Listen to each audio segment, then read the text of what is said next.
Yeah, I honestly, I can't Ian think of Peake any is in his more. last semester of medical I haven't school in heard his any native news. Oklahoma. And while he's still unsure where he'll do his residency, there's one aspect of his training he's not waffling on.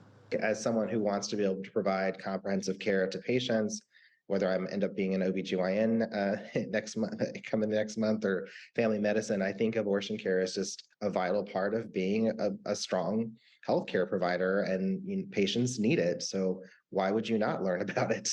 OB-GYN residents usually do rotations at abortion clinics to hone their skills. But in states like Oklahoma, where the procedure is now banned, many, if not all, of the clinics have closed, and those opportunities have dried up.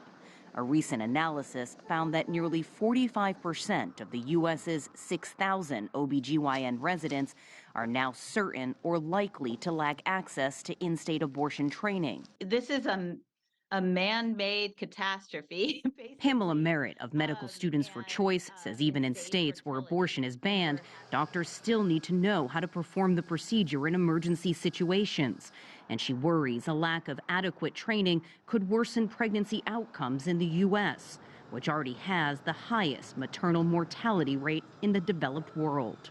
The world is not like an episode of ER, so they can't just scrub in and do something they've never done before or they haven't done for years. So having doctors who are able to legally and with a skill set intervene is about life or death for many, many people. Some OB-GYN residents, including those here in Texas, are now opting to get that training elsewhere, either in states where abortions are still legal or possibly even abroad, in Canada or the UK. Organizations like the Ryan Residency Training Program out of California are trying to close the learning gap.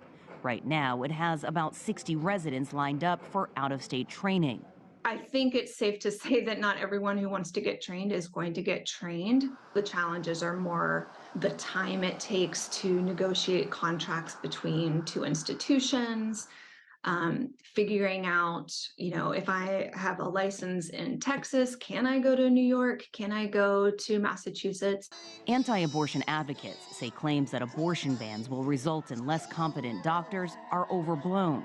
In a statement to CGTN, the American Association of Pro-Life Obstetricians and Gynecologists said surgical methods of managing miscarriage are identical to surgical methods of elective-induced abortion.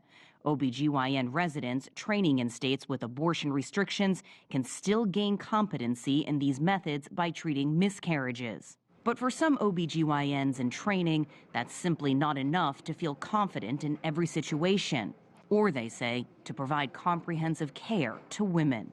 Toni Waterman, CGTN, Austin, Texas.